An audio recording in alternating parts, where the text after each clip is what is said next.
Boa tarde, pessoal. Meu nome é Marco Aurélio, sou aqui professor de Direito Administrativo e estou aqui mais uma tarde com vocês para dar seguimento à nossa caminhada no Direito Administrativo e apresentar um pouco sobre o Estatuto das Estatais, uma legislação nova e que adquiriu uma grande importância nos últimos tempos, porque ela definiu diversas balizas constitucionais sobre as estatais em que faltavam.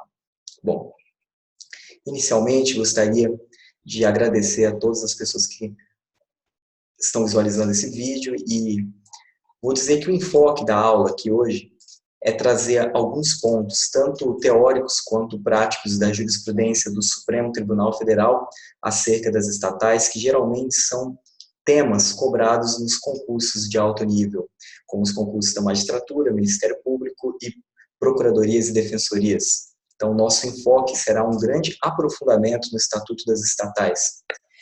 Esse aprofundamento, objetivamente, se passa através do estudo da legislação, bem como também do estudo jurisprudencial. Mas, antes de adentrarmos esse panorama técnico da lei e também prático da jurisprudência, é necessário que nós desenvolvamos um pouco sobre a teoria da intervenção do Estado na economia, porque é a partir das premissas constitucionais da intervenção do Estado na economia que se cria a necessidade de constituição de estatais, a necessidade de constituição de empresas públicas e sociedades de economia mista. Então, pessoal, a primeira abordagem da nossa aula será a respeito sobre o desenvolvimento constitucional da intervenção do Estado na economia. O nosso desenvolvimento constitucional se dá através de três correntes principais, que são as chamadas correntes maximalistas, corrente média e corrente de intervenção mínima. Basicamente, o que essas três correntes nos dizem? A maximalista diz que o conjunto normativo do Estado deve regrar toda e qualquer elemento da economia, ou seja, o Estado deve intervir de uma maneira agressiva na economia. A corrente média diz que o Estado deve intervir apenas em pontos excepcionais do domínio econômico, ou seja, a regra é deixar para a iniciativa privada que se autorregue e apenas intervir pontualmente em alguns locais. Por fim, nós temos a corrente minimalista, em que ela prega que o Estado não deve intervir de maneira nenhuma na economia, ou seja, a iniciativa privada, além de ser autossuficiente, ela é plena no desenvolvimento da economia.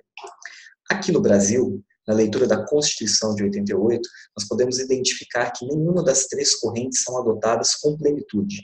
O que se vê é que há uma mistura entre a corrente média e a corrente minimalista, pois em alguns momentos a Constituição permite que o Estado intervenha diretamente na economia ou que ele intervenha indiretamente na economia, através de regulamentos normativos ou através de diretrizes coibindo o abuso do poder econômico.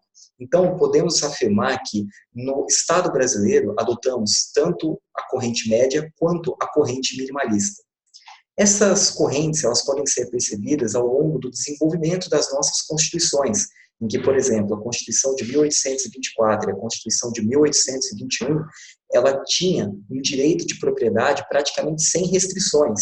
E ao longo do tempo, conforme vocês já devem ter estudado em direito constitucional a respeito das fundamentalidades dos direitos, ou seja, das gerações de direitos fundamentais, a partir da segunda e terceira dimensão, em que há um início de uma preocupação com a construção dos direitos sociais e com as prestações positivas do Estado, em que o Estado não deveria apenas se abster e dar liberdade ao particular, mas também garantir que esta liberdade fosse exercida, nós começamos a perceber que as constituições foram adotando premissas de intervenção do Estado na economia.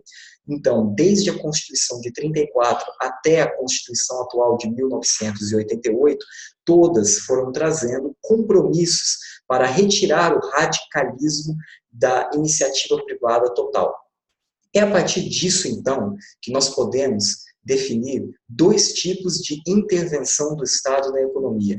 E eu peço licença para vocês para demonstrar um quadro aqui em que a visualização fica melhor.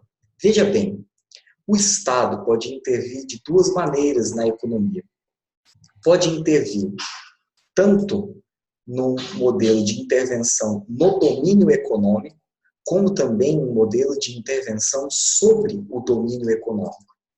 Dessa forma, o Estado, quando ele intervém diretamente na economia, ele está intervendo através da constituição de empresas estatais.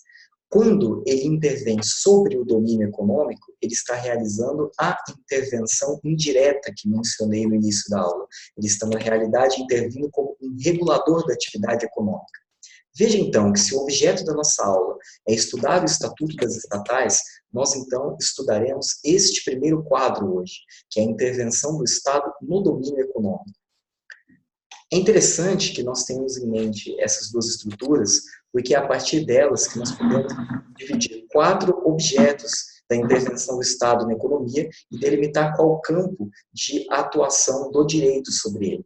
Veja, o campo 1, 2 e 3, em que diz a respeito de um plano de desenvolvimento econômico, de um fomento à iniciativa privada e de repressão ao abuso do poder econômico, são pontos de estudo do direito econômico. Enquanto o ponto 4, que é o ponto da exploração direta em caráter excepcional de atividades econômicas que envolvam relevante interesse coletivo ou segurança nacional. Bom, lembrem quando eu disse no começo da aula que a nossa Constituição adota uma mistura da teoria minimalista com a média? Pois é através deste regramento de exploração direta em caráter excepcional, ou seja, o Estado ele não pode intervir de maneira desmesurada na economia. Então, para se constituir uma estatal, não se priva somente por uma constituição de direito, mas deve ter uma constituição de fato, ou seja, razões econômicas de relevante interesse coletivo e de segurança nacional que justificam a criação de determinada estatal. Portanto, essa é a fundamentação basilar, a fundamentação constitucional para se criar uma empresa estatal no Brasil. E esse é o nosso objeto do direito administrativo correlacionado com o empresarial público. Por que empresarial público, pessoal? Porque o Estatuto das Estatais ele inaugura uma nova era dentro da legislação sobre as empresas públicas e sociedades de economia mista, pois ele traz elementos tipicamente empresariais, como, por exemplo, regramentos de governança corporativa, compliance, organização de comitês, controle, conflito de agência, regramento de acionistas para dentro do direito público. Então, hoje, nós podemos dizer que as estatais elas são regradas entre tanto direito administrativo como um direito empresarial público, ou seja, elementos de empresa, elementos que antes eram presentes apenas em legislações tipicamente empresariais, como, por exemplo, a Lei de Sociedade Anônimas, e que agora estão presentes também em legislações do direito público, com regramentos específicos. Bom, antes que nós iniciemos, propriamente dito, o estudo das estatais no Estatuto, é apenas um lembrete em que há 2 fundamentações jurídicas para permitir que o Estado intervenha na economia.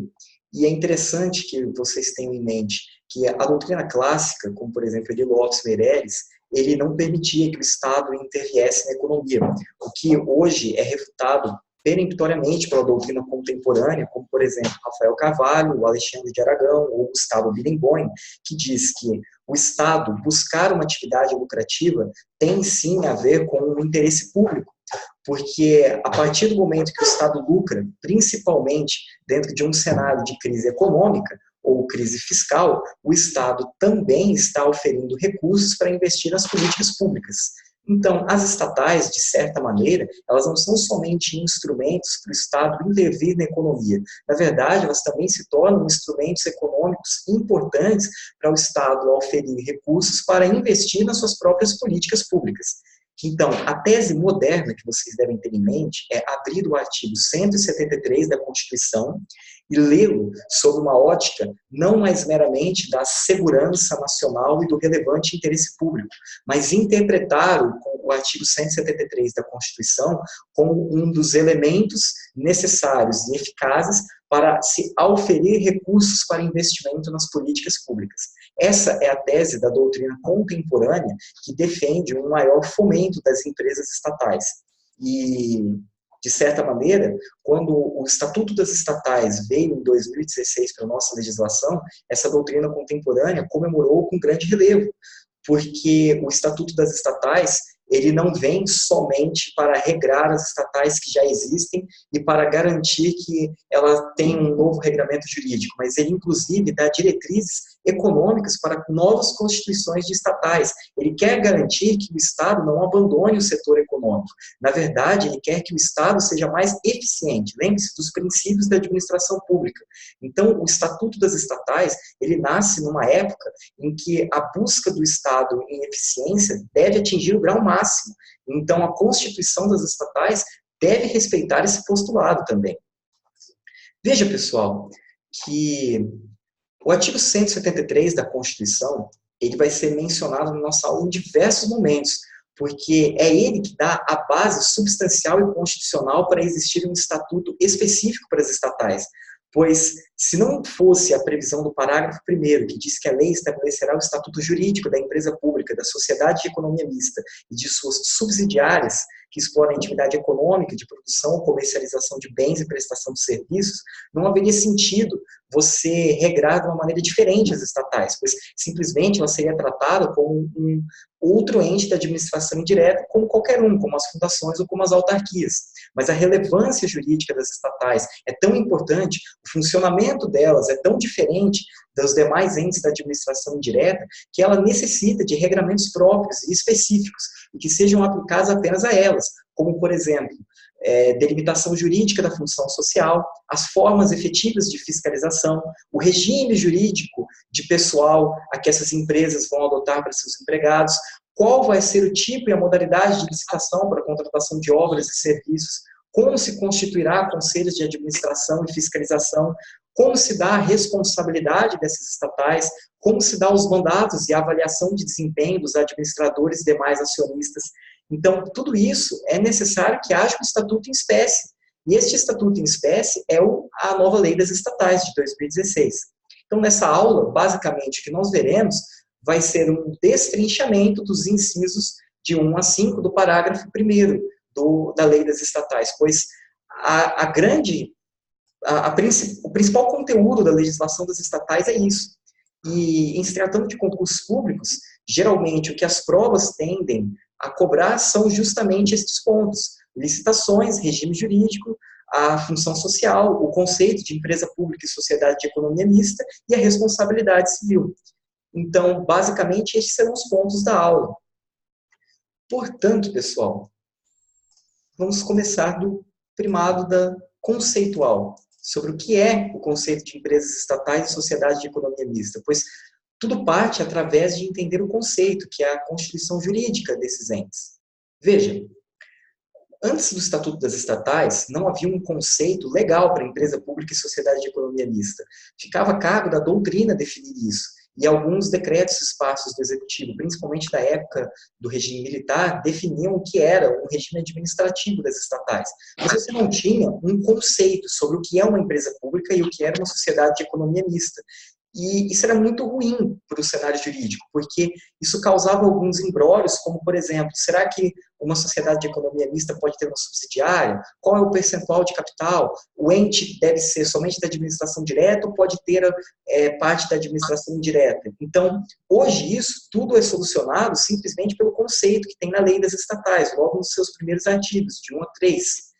E, basicamente, o conceito é o seguinte, pessoal. Empresa pública é uma entidade dotada de personalidade jurídica de direito privado, com autorização feita por lei, patrimônio próprio, capital social integralmente detido pela União, Estados, Distrito Federal e municípios, admitindo, entretanto, a participação de outras pessoas jurídicas de direito público interno, como, por exemplo, os entes da administração indireta. Portanto, se vier uma pergunta dizendo, pode uma autarquia participar do capital de uma empresa pública? Pode. Por quê? Porque a lei permite, simplesmente por isso. Basta que o capital seja integralmente detido pela entidade pública, ou seja, não pode ter capital privado na empresa pública. A empresa pública é totalmente constituída por capital de entidades públicas, mas não necessariamente precisa ser uma entidade da administração direta, como, por exemplo, o ente federativo. Não necessariamente precisa ser um único ente federativo. Então, por exemplo, a União pode se juntar em um consórcio com o Estado e criar uma empresa pública. Ou a União e o Estado e uma autarquia da União, junto com uma fundação do Estado, pode criar uma empresa pública. Perceba, então, que pode haver uma pluralidade subjetiva de constituintes da empresa pública. O que deve ter em mente apenas é que a empresa pública somente pode ser constituída de capital público.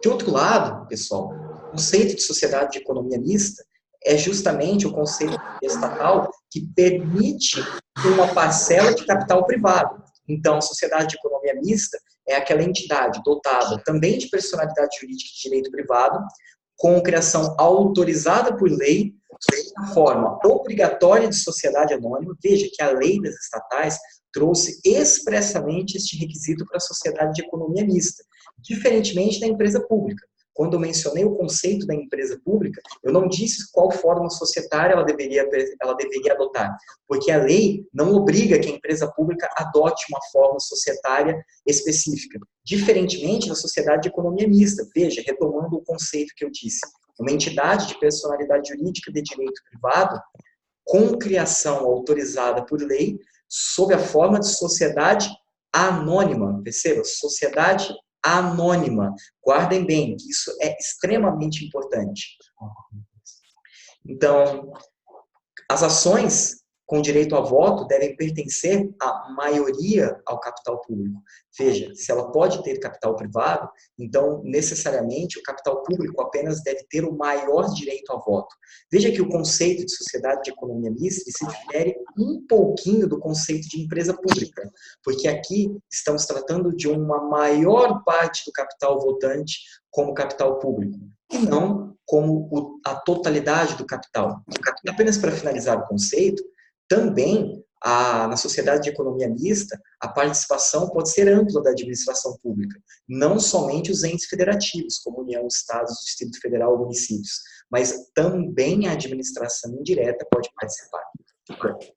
Apenas retomando, até agora nós falamos sobre a intervenção do Estado na economia e sobre o conceito de empresas estatais e sociedade de economia mista na legislação. Como foi bastante informação até agora, vou fazer um intervalo de uns 2, 3 minutinhos, vocês dão uma respirada, e acho que o Ranieri vai querer conversar um pouquinho com vocês, e vamos retomar, porque agora entraremos em conceitos técnicos do Estatuto das Estatais, como, por exemplo, licitações e composição dos conselhos.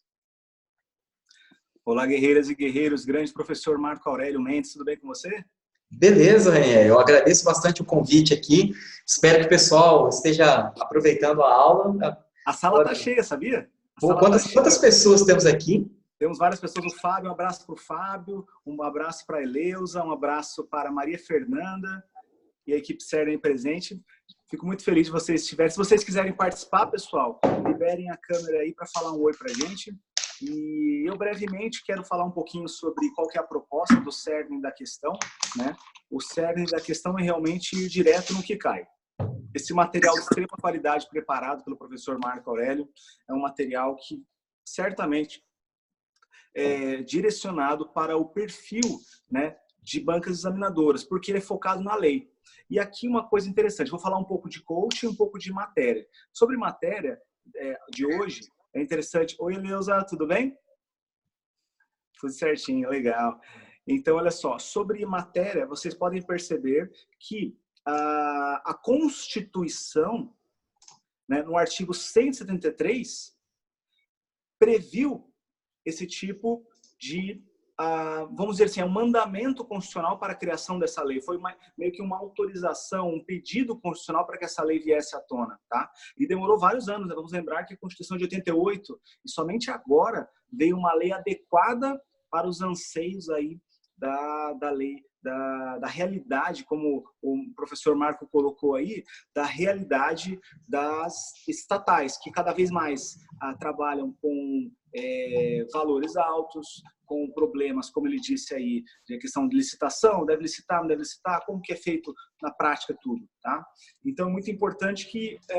Marco, isso seria, vamos fazer uma ponte aqui para o direito constitucional. Essa previsão constitucional, como essa norma não tinha eficácia plena, você lembra como que a gente pode classificar essa norma constitucional? Fazer uma pontezinha aqui para matéria de alta incidência, já que a lei precisou prever para que tenha efetividade essa lei. Consegue? Ah, sim, sim, com certeza. Foi bem lembrado, Ranieri, porque essa ligação é importante que vocês façam também durante os estudos. Mas o artigo 173, ele era uma norma de eficácia limitada. E, inclusive, Isso. se você for aprofundar mesmo na divisão da norma de eficácia limitada, alguns momentos, por exemplo, próprios subjetivos, eu já encontrei essa divisão. Existe uma classificação que se chama normas de eficácia limitada de princípios institutivos. E o que seriam princípios institutivos? Seriam aquelas normas que diriam de organização da administração pública, como, por exemplo, a previsão que diz sobre a AGU, que deveria haver uma lei orgânica organizando a advocacia pública depois que a promulgação da Constituição de 88. Então, isso seria também uma norma de eficácia limitada de princípio institutivo. O artigo 173 vem também nesse sentido, porque ele diz que deveria existir uma norma posterior à Constituição para estruturar administrativamente os estatais. E essa norma só veio agora, em 2016.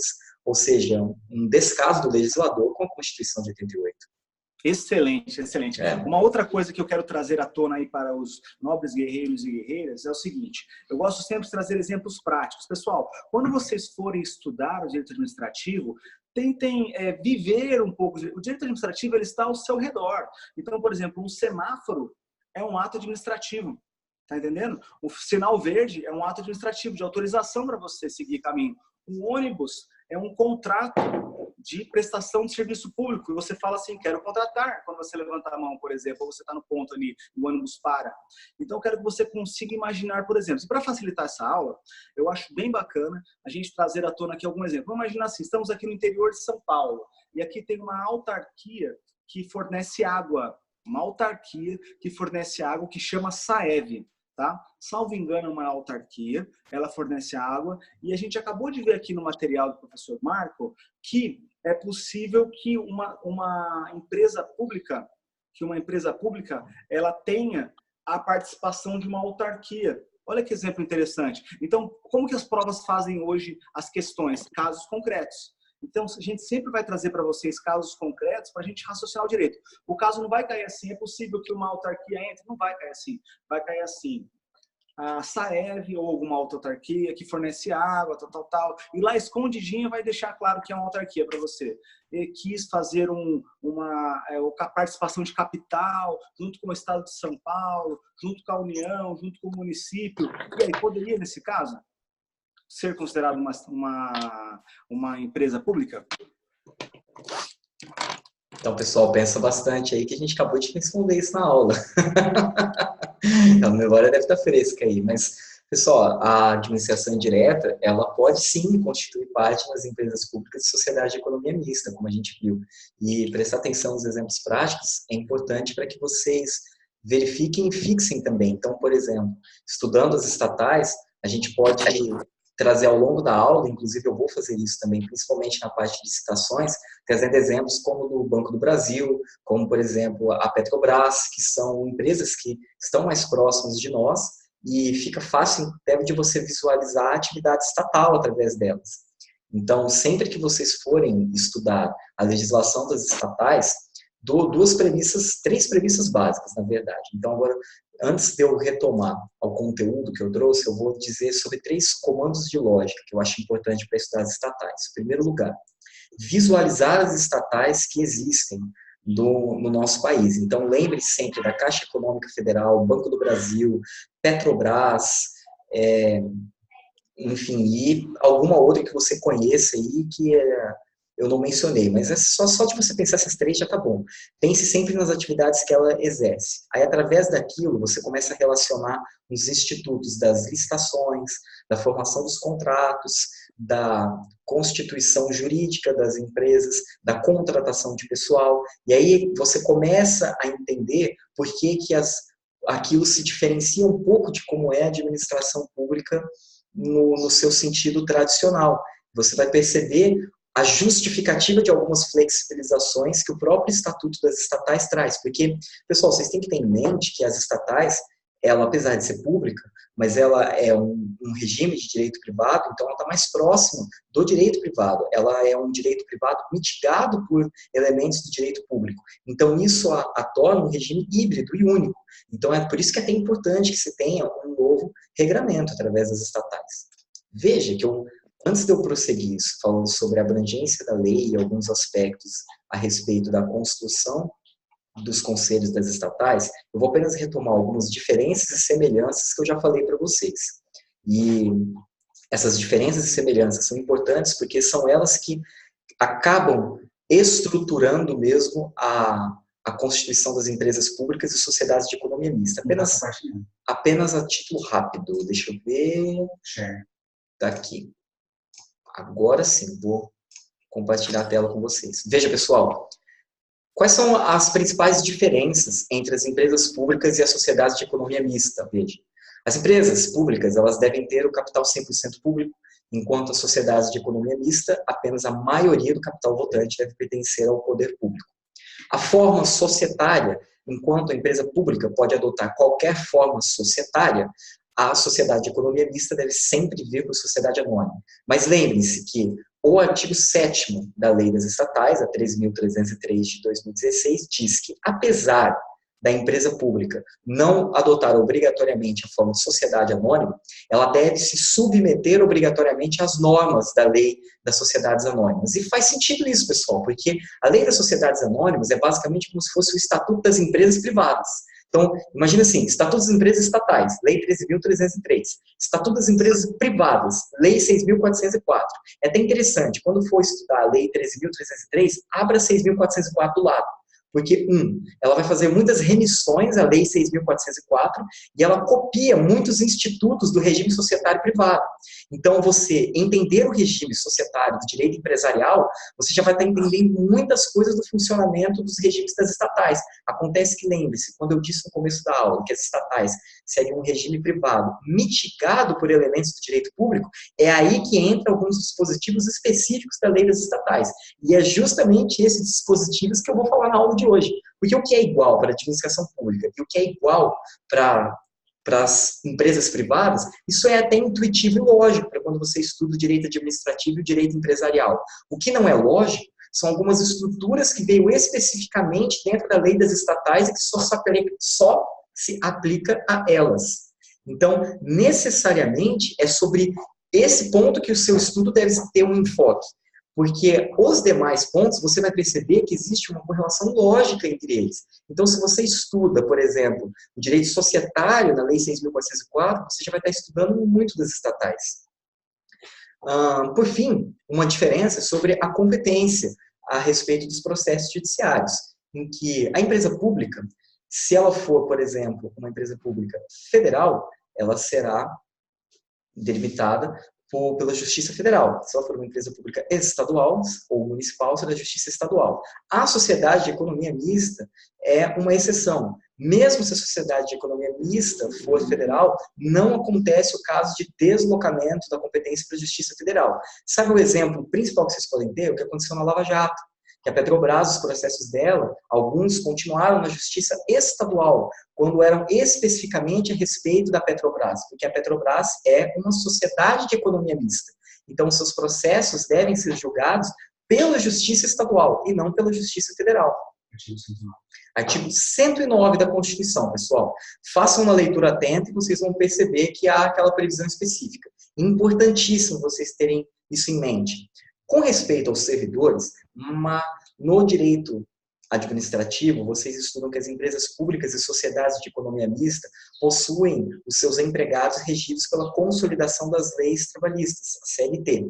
Então, via de regra, muitas de suas contendas acontecem na Justiça do Trabalho. Ocorre que, ultimamente, o STF tem feito diversas ressalvas em que prevalece o regime administrativo e a justiça comum está julgando algumas contendas das empresas públicas e sociedades de economia mista. Por isso, peço que vocês tenham uma atenção a respeito da competência da Justiça do Trabalho e façam um estudo um pouquinho mais denso e com mais calma a respeito da jurisprudência recente do Supremo Tribunal Federal.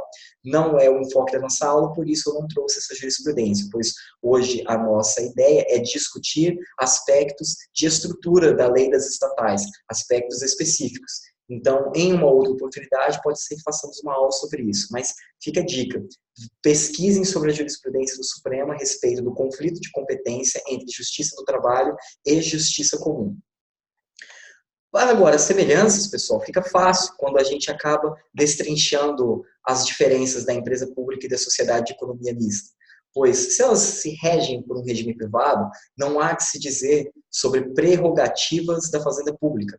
Por isso, elas não possuem um regime fiscal diferenciado, elas seguem o regime trabalhista, seus contratos seguem preponderantemente o regime civil e comercial e as suas regras processuais são comuns, ou seja, não há a contagem de prazo especial para o prazo em dobro, como acontece no regime de fazenda pública no processo.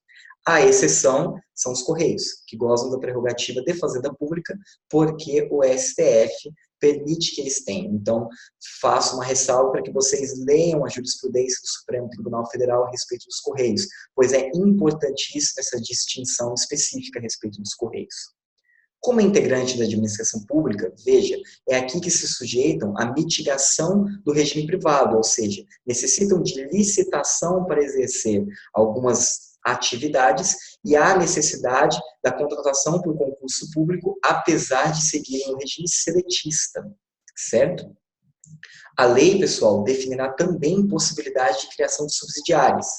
Então, a lei das estatais, conforme nós veremos posteriormente, no segmento da aula, ela permite que haja uma constituição de subsidiárias. E o que são subsidiárias, pessoal? Importante que nós tenhamos isso em mente. É quando a própria empresa cria uma nova empresa, ou seja, uma empresa pública, por exemplo, ela vai constituir uma nova empresa para executar uma própria atividade dela.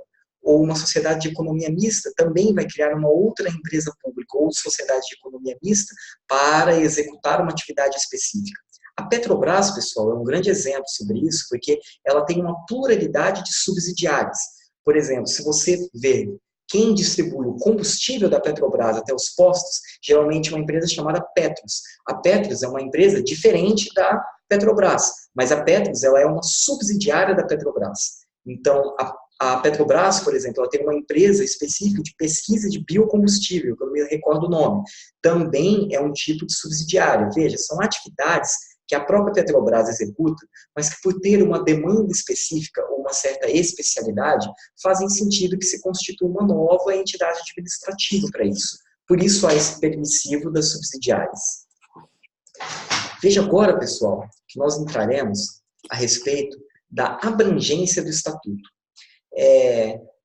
Apesar do Estatuto ser uma lei federal, ele não necessariamente é aplicado somente às estatais federais, pessoal. Vocês têm que ter em mente que o Estatuto das Estatais, ele é como se fosse uma norma supralegal do regramento do regime de direito privado mitigado pelos princípios de direito público no regime das empresas públicas e sociedades de economia mista. Então, mesmo que o Estado ou o município tenha uma legislação específica a respeito das suas estatais, ele deve obrigatoriamente observar todas as balizas deste Estatuto, pois ele é mais que uma lei federal, ele é uma lei nacional. Sendo uma lei nacional, ele é como se tivesse uma prerrogativa supralegal, ele estivesse acima das outras normas que vão ditar sobre as estatais locais, sobre as estatais estaduais ou sobre as estatais municipais. Bom, regramentos importantes que tornam a abrangência do Estatuto Nacional. Toda e qualquer empresa pública e sociedade de economia mista que explora atividade econômica, de produção ou comercialização de bens e prestação de serviços, ainda que a atividade econômica esteja em regime de monopólio, devem se sujeitar à abrangência desse Estatuto. Sociedade, inclusive de participações como sociedade de propósito específico, que é um tipo de sociedade que vocês estudam com maior profundidade quando vem serviços públicos e os consórcios, também devem respeitar os ditames do Estatuto das Estatais. Portanto, pessoal, tenham em mente que as regras do Estatuto das Estatais é de observância peremptória e cogente sobre todos os entes federativos. Uma ressalva, pessoal, é que a própria lei das estatais, no parágrafo 8º do seu artigo... pessoal, eu não fiz a anotação do artigo, mas eu acho que é do 4º ou 5º, ela cria uma ressalva sobre uma não aplicação do Estatuto das Estatais. E essa ressalva é importante porque quando cair uma questão conceitual mais básica de Estatuto das Estatais sobre sua abrangência nacional, isso é fácil, é intuitivo. Então, geralmente vem sobre o que é a exceção. E a exceção é que empresas públicas e sociedades de economia mista, inclusive subsidiárias, que possuam receita operacional bruta inferior a 90 milhões no exercício anterior, a princípio, não precisam observar algumas normas específicas do Estatuto, e que aí ele faz remissões diversas a diversos dispositivos, e que eu fiz um material para vocês compilando todas essas remissões. Quais são as normas que estas empresas públicas e sociedades de economia mista com receita bruta inferior a 90 milhões de reais não precisam observar? Práticas de gestão de risco e controles internos, criação de comitê para avaliação dos membros do Conselho de Administração, diretrizes para elaboração do Estatuto, regras para indicação dos administradores, normas aplicáveis aos conselhos e criação de regras de governança, ou seja, essas empresas públicas e sociedades de economia mista com a receita bruta inferior a 90 milhões, entendeu o legislador que elas não são empresas de grande porte, elas geralmente se constituem em empresas que possuem atividades médias ou pequenas. Portanto, elas não precisam ter um regramento tão rígido e de maior rigor que a lei das estatais traz. Por isso que há essas excepcionalidades. Infelizmente, isso, pessoal, vocês têm que decorar, pois são normas específicas da lei e que não são intuitivas. Então, na véspera da prova, ou em algum momento que vocês sentirem certa dificuldade, peguem esse arquivo e peguem esses artigos da lei das estatais e dão uma lida. Mas se vocês já souberem que existe uma exceção da aplicação do Estatuto das Estatais, este raciocínio já é importante para vocês levarem para a prova.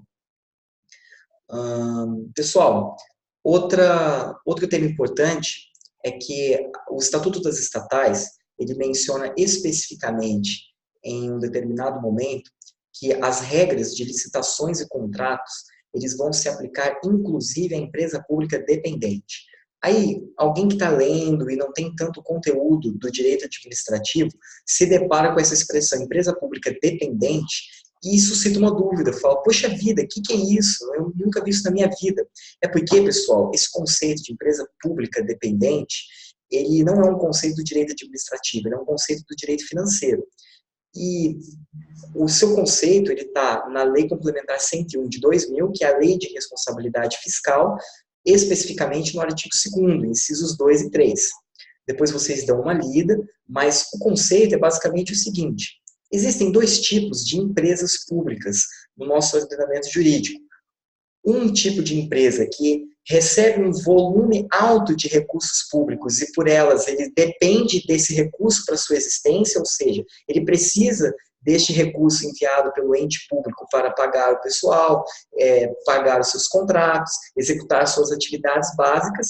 E existem outros tipos de empresas que, mesmo recebendo os recursos públicos, elas possuem uma certa rotatividade, lucratividade tão grande que elas não dependem necessariamente do recurso público para se manter. Então, vou compartilhar minha tela aqui para vocês, vou mostrar o artigozinho da lei complementar. Tá? A empresa que ela é dependente, ela precisa desses recursos para remunerar pessoal e para executar suas atividades principais. Enquanto a não dependente, mesmo que ela receba esses recursos, ela não precisa necessariamente deles para executar suas atividades principais e remunerar o seu pessoal.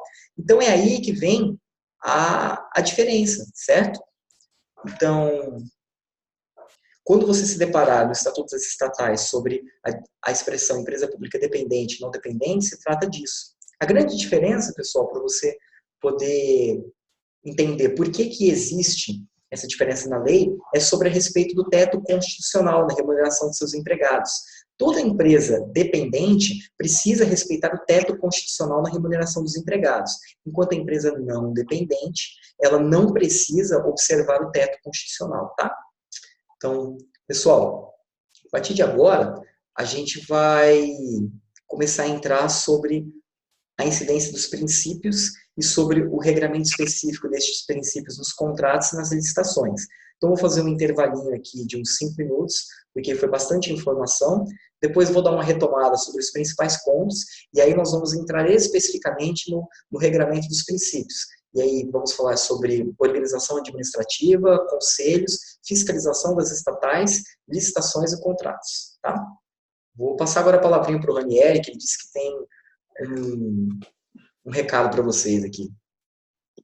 Bem, meus caros, excelente aula, hein? Muito conteúdo, e fico muito feliz aí com a qualidade da preparação da aula. Como vocês podem ver, é uma aula muito densa, e eu vou dar algumas dicas aqui para vocês, dentro da minha experiência, do que você pode aprender ao ouvir uma aula ou ler uma legislação. Então, por exemplo, coisas do tipo, quer ver um clássico aqui, cara de concurso, que vai cair, certeza. Assim, empresa deverá, né, se submeter a... Me ajuda a lembrar aqui, Marco, ainda que seja monopólio, ela ainda assim deverá... Deixa eu me recordar aqui, mas esse ainda que, ou então salvo, ou então sempre que você tem uma exceção, cai certeza. Sim, por exemplo, a questão das 6.404 nas empresas públicas. A lei fala que, apesar das empresas públicas não se regerem como sociedades anônimas, não precisa obrigatoriamente se reger como sociedade anônima, ela precisa respeitar a 6.404. Só prova pode trazer palavras que confundam. Pode falar que a empresa pública obrigatoriamente vai ser uma sociedade anônima, ou não sendo uma sociedade anônima, não precisa respeitar a 6.404. Então, são esses detalhes que você tem que ter atenção quando estiver fazendo uma leitura da legislação. A aula é importante, que ela vai te ensinar a operacionalizar o estatuto. Mas esses detalhes você acaba adquirindo com a leitura da lei mais atenta, com uma percepção mais crítica sobre como vai vir na sua questão a cobrança. Isso. Então, pessoal, quando vocês forem estudar essa aula, né, o material vai ser disponibilizado. Se o professor Marcos disponibilizar, vai ser disponibilizado? Não, vai sim. Já estou avisando, pessoal. Vai ser disponibilizado, sim. Então, o material vai ser disponibilizado. Ele foi feito com base na lei. E aí, ao estudar o material, vocês grifem, ou ainda que... Por exemplo, eu gostava de grifar com uma outra cor quando algo era contraintuitivo. Então, por exemplo, para mim, é contraintuitivo, embora eu seja procurador, é contraintuitivo pensar que, embora não tenha o formato da Lei de Sociedades Anônimas, essa empresa se submeta à Lei 6.404. É contraintuitivo para mim. Se para você não é, ótimo, mas eu erraria essa questão se eu não tivesse estudado isso. Então, eu colocaria em roxo, rosa, uma cor diferente para mim, para eu ter esse destaque. Então, ao ler a lei, sempre esse ainda que eles trocam por salvo, o contudo eles trocam por no entanto, eles vão trocando, principalmente essas expressões, tá? Eles trocam isso nas provas, isso é um clássico de qualquer prova. UNESP, FCC, CESP. CESP cai letra de lei, viu? Você que está prestando CESP, fica muito atento. Fizemos pesquisas aqui, mais de 70% da prova CESP é letra de lei. Então, para de falar que só cai jurisprudência e doutrina, porque a letra da lei sempre vai ser o carro-chefe dos concursos, tá? Mesmo a minha prova, quando minha prova foi a AGU. Mesmo a AGU, a letra da lei tem importância, tá? A porcentagem da minha prova exatamente foi um pouco menor. Mas hoje em dia, tá? Estamos em 2019, você tem que ter atenção quanto à legislação, que a tendência das bancas é a lei. Beleza? Segue a aula. É isso aí, pessoal. Muita importância para a legislação. E sempre contextualizando com a jurisprudência também, porque hoje é importante que, mesmo que sua prova não cobre uma jurisprudência específica, mas o estudo da jurisprudência te dá substrato para você entender melhor a legislação e, eventualmente, quando você avança para uma fase discursiva, para uma fase oral, você precisa desse conhecimento para explicar algumas exceções que a própria legislação não traz expressamente, que foi construída de maneira jurisprudencial. Então, não importa a banca que você faça, sempre é necessário que você faça uma correlação entre a jurisprudência e a legislação do seu estudo. Tá? Pessoal, apenas retomando o que nós dissemos, estávamos falando sobre a abrangência do Estatuto como legislação nacional, que ele deve ser aplicado a todo o país e que é para ficarem atentos a respeito das menções sobre empresas públicas dependentes ou não dependentes ao longo do Estatuto e que essa diferença é importante a respeito da observância ou não do teto constitucional, que as empresas dependentes, elas precisam observar o teto constitucional e as empresas não dependentes, elas não precisam observar o teto constitucional na remuneração de seus empregados.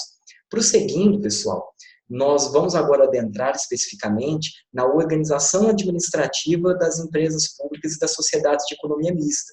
Então, nós vamos falar agora sobre órgão de controle das estatais, vamos falar sobre supervisão ministerial, controle de despesas, divulgação de informações, órgão de controle externo e interno, e vamos falar também sobre o regime societário aplicado nas estatais, que, como bem já afirmamos, mesmo que a empresa pública não se adequa ao regime de sociedade anônima com obrigatoriedade, ela precisa observar alguns preceitos de regimes societários. Então, trouxe aqui uma estrutura de o que você deve entender para a organização entre acionistas e seus conflitos. Bom, veja, pessoal, que os princípios da administração pública, eles são aplicáveis plenamente às empresas estatais. Acontece que, pelas estatais exercerem algumas atividades mais próximas ao regime privado, eles possuem algumas mitigações. Então, três aspectos são importantes que vocês tenham em mente quando forem coordenar a aplicação dos princípios nas estatais. A legalidade, pessoal, nas estatais, ela é diferente da legalidade e regra da administração pública. Ela está mais ligada à legalidade e regra do particular, ou seja, se não está vedado na lei, via de regra, uma estatal pode praticar determinado ato, desde que ele não infrinja, por exemplo, direitos fundamentais do particular e não alcance algumas esferas como a intimidade ou a privacidade. Então, as estatais, ela tem uma maior margem de atuação de liberdade, porque ela vai lidar com temas da economia, e temas da economia são temas dinâmicos. Então, você tem que entender que, como a iniciativa privada ela tem uma certa dinamicidade, todo o estatuto foi construído em torno desse princípio dinâmico da iniciativa privada. Por isso que as licitações possuem preceitos diferenciados, a organização da fiscalização das estatais possui preceitos diferenciados, tudo é diferenciado porque a iniciativa privada é dinâmica, diferente da burocracia pública. Nesse aspecto, pessoal, a moralidade, a impessoalidade e a eficiência, ela necessita se adequar com aspectos internacionais que gerenciam a iniciativa privada, que é mecanismos de governança corporativa, compliance e a finalidade social pública na diretriz do alcance de lucros. Ou seja, as estatais têm sim que ter em mente o alcance de lucros, pois elas estão atuando dentro da iniciativa privada. Mas esse alcance lucrativo nunca pode deixar de respeitar a finalidade social pública de sua Constituição. É aí que entra a mitigação do regime público com o privado. Por fim, pessoal, o princípio da publicidade. Vocês devem entendê-los como uma diretriz hermenêutica sempre do direito em dúbio pró direito fundamental à informação. Ou seja, se é uma informação de relevante interesse público, ela deve ser dada à publicidade. Mas se é uma informação de relevante interesse empresarial, ou seja, algum sigilo que demanda um certo disparate na concorrência, então a publicidade não vai alcançar esses termos. A publicidade, pessoal, ela deve ser mitigada nesse ponto e deve sim ter um certo sigilo das informações das estatais, pois as estatais elas atuam como uma empresa qualquer, e algumas informações devem necessariamente ser sigilosas para que não afetem o seu exercício de atividade econômica. Bom, passando os princípios, vamos agora dizer a respeito da publicidade em específico sobre o controle. As estatais, pessoal, ela nasce num momento em que diversos escândalos, como por exemplo a Operação Lava Jato. E houve uma importância legislativa muito grande sobre como seria feito o controle das estatais, pois havia uma preocupação de que as estatais elas fossem um grande mar de descontrole da administração pública. Então, o regramento de controle das estatais é extremamente minucioso, técnico e detalhista. Então, peço para que vocês depois tenham uma grande atenção na leitura dos artigos 85, 86, 87 e 89. Trouxe aqui para vocês, pessoal, os principais pontos destes órgãos de controle e o que você deve saber em específico a respeito da controlabilidade das estatais, que é o que basicamente vem de novo, vem o que não é intuitivo da administração pública. O artigo 85, pessoal, traz a obrigatoriedade de que devem haver órgãos de controle tanto externo quanto interno na administração das estatais. O órgão de controle externo, pessoal, acaba tendo esse papel o próprio Tribunal de Contas, enquanto o órgão de controle interno acaba sendo organizações administrativas específicas das estatais que vão controlar os seus próprios atos. Perceba, então, pessoal, que agora a competência fiscalizatória das estatais, ela se encontra prevista legalmente, ou seja, não se pode evitar que o TCU, no campo federal, tenha um certo bloqueio a respeito do auditamento das contas dessas estatais, mesmo que ela esteja exercendo atividade privada, pois há um interesse público acima disso. O que há de ressalva é sobre o acesso irrestrito a documentos e informações, inclusive sigilosos, pessoal. Órgãos de controle, eles podem ter esse acesso irrestrito, que é diferente do particular. Lembra inicialmente que eu disse que a mitigação do princípio da publicidade diz que alguns documentos e alguns elementos da empresa precisam de um sigilo empresarial. Tudo bem, mas isso é aplicado ao elemento externo da administração das estatais. Quando estamos dizendo sobre organismos de controle e organismos de controle constitucionalmente instituídos, esse acesso não pode ser restrito, pois, às vezes, pode estar se ocultando alguma fraude, pode estar se ocultando, às vezes, alguma dilapidação do patrimônio público, como, por exemplo, foram os casos que aconteceram na Petrobras.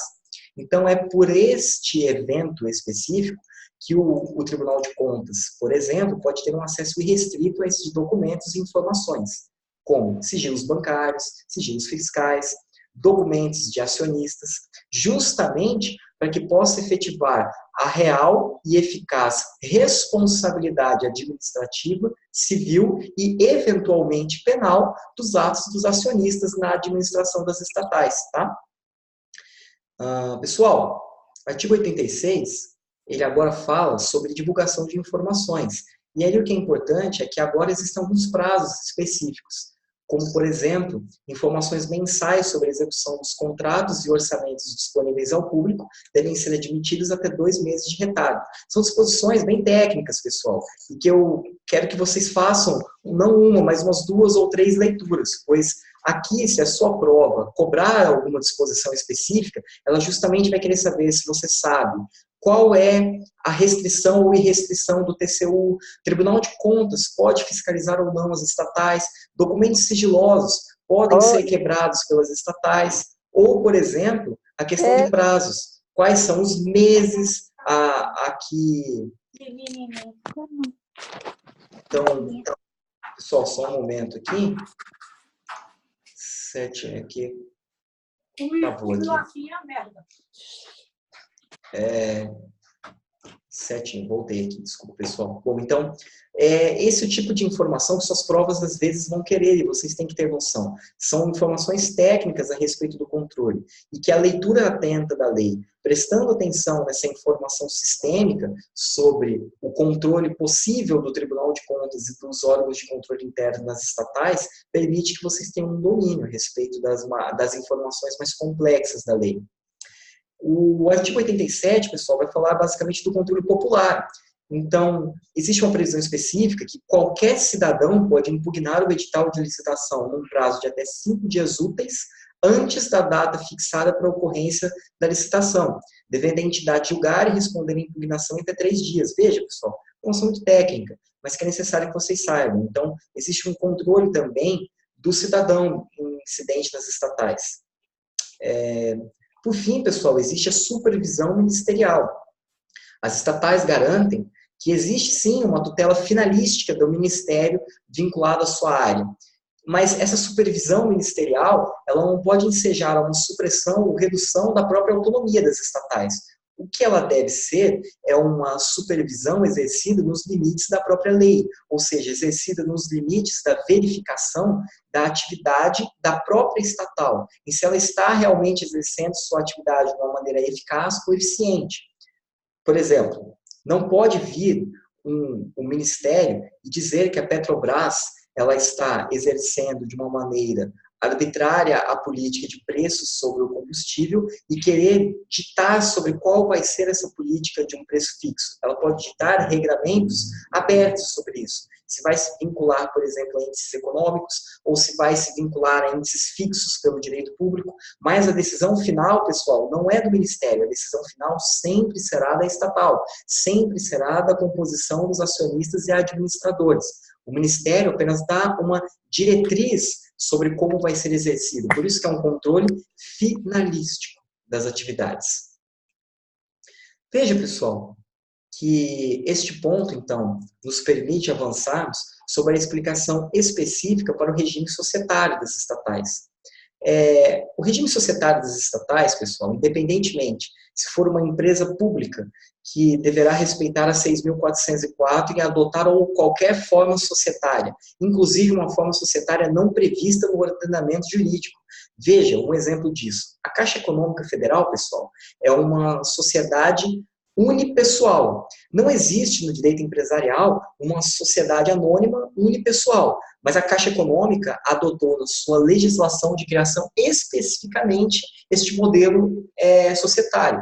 Então, tenho em mente que uma empresa pública não só pode adotar qualquer forma societária, pode ser qualquer forma societária, inclusive fora aquelas que a iniciativa privada elas podem adotar. A própria lei que cria uma entidade de empresa pública pode criar uma nova forma de atividade empresarial.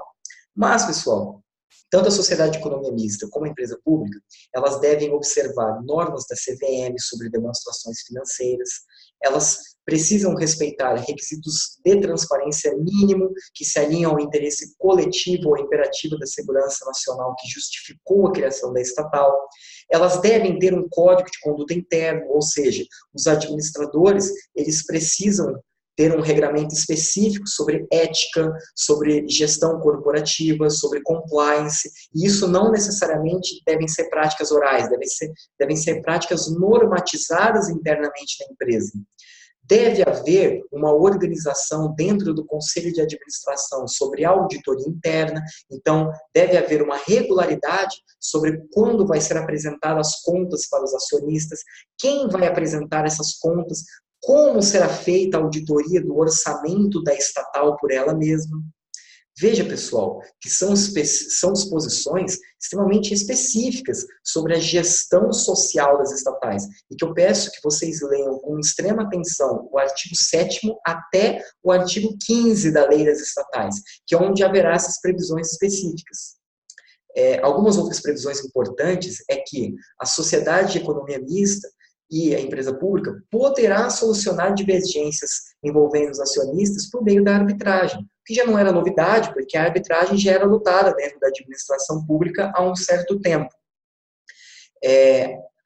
O Estatuto das Estatais traz, inclusive, diretrizes para a própria elaboração do Código de Conduta e do Estatuto interno das estatais, que é a composição de um conselho de administração com no mínimo 7 e máximo de 11 membros acionistas, devem ter um mínimo de 3 diretores, deve haver requisitos específicos de avaliação de desempenho anual dos administradores, ou prazo de gestão unificado para os membros do conselho administrativo e dos diretores. Pessoal, vou retomar um ponto aqui, que é a avaliação de desempenho. Isso é muito importante, porque foi justamente essa avaliação de desempenho que foi muito debatida no Congresso na época da criação dos Estatutos das Estatais, porque uma fala da iniciativa privada sobre uma crítica da atuação do Estado na economia era que a falta de um regramento das estatais com uma legislação específica é o que às vezes garantia uma dilapidação do patrimônio, atos de corrupção.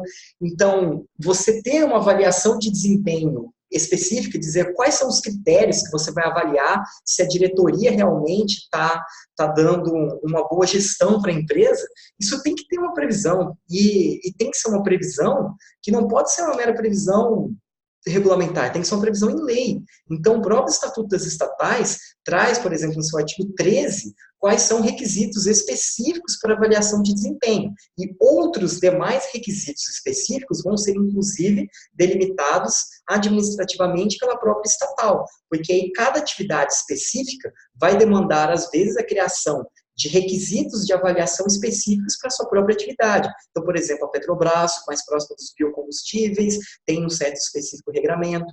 A Caixa Econômica Federal, o Banco do Brasil, então vai ter uma atividade próxima à atividade bancária, então ela vai, às vezes, se basear em regulamentos feitos pelos maiores bancos internacionais, como por exemplo, o Santander, como, por exemplo, o próprio Bank de Boston. Então, é importante, inclusive, que isso esteja alinhado ao próprio mercado internacional que as estatais estão se inseridas, porque uma das funções mesmo das estatais é promover o capital brasileiro no capital internacional.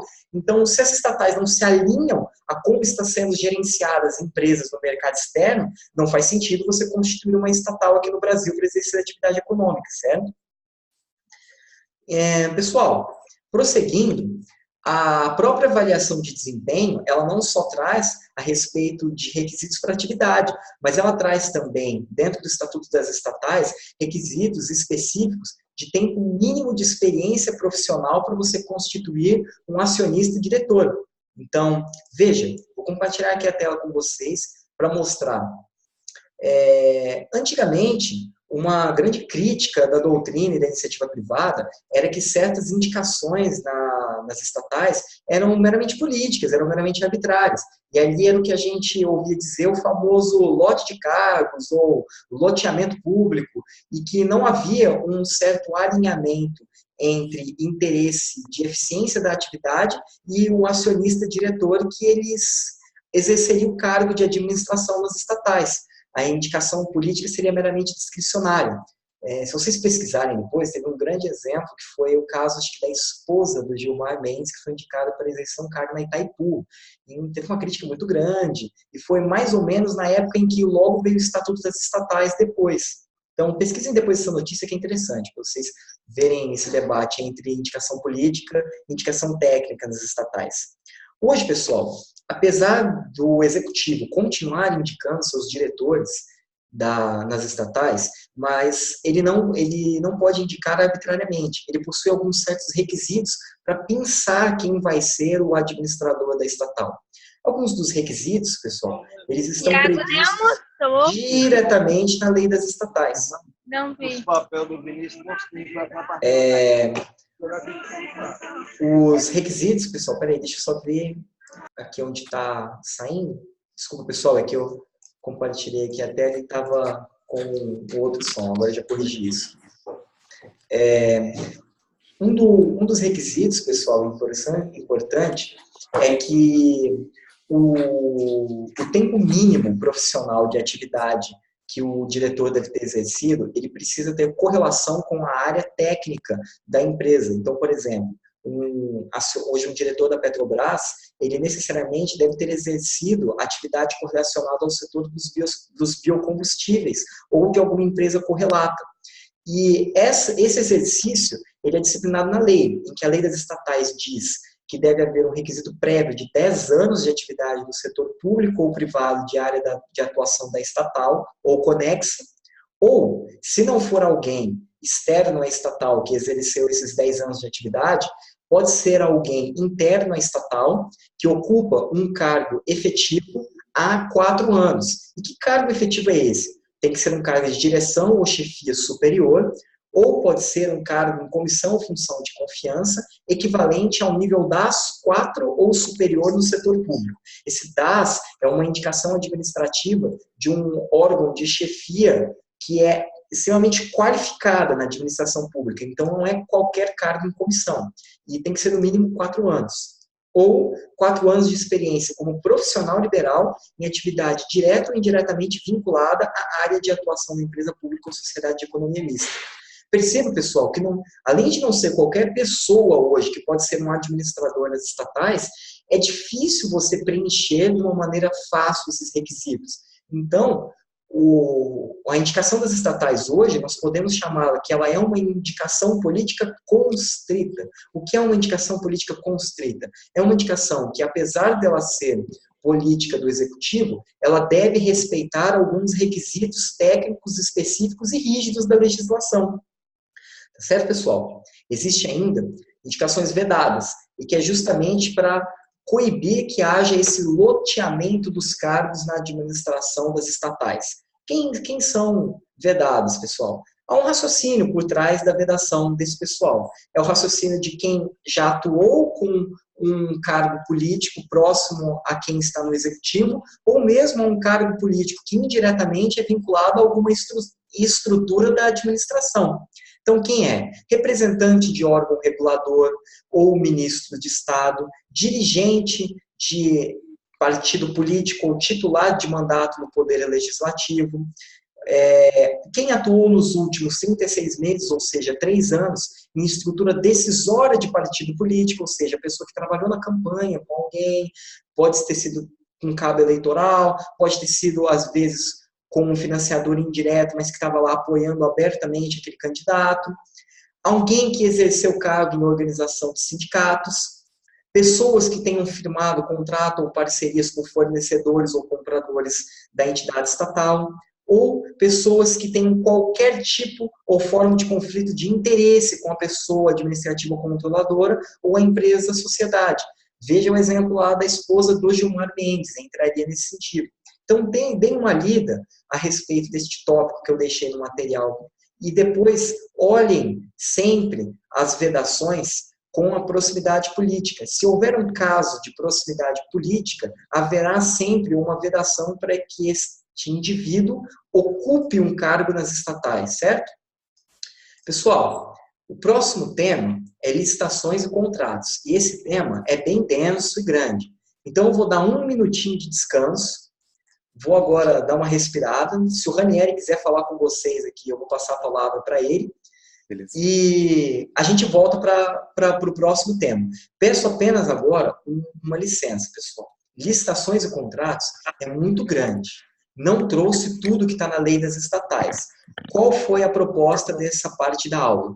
Foi dizer o que é diferente da lei 8666. Então, assim, quando vocês forem estudar estatais, prestem atenção em primeiro entender o regramento geral da 8666 e depois estudar os estatutos.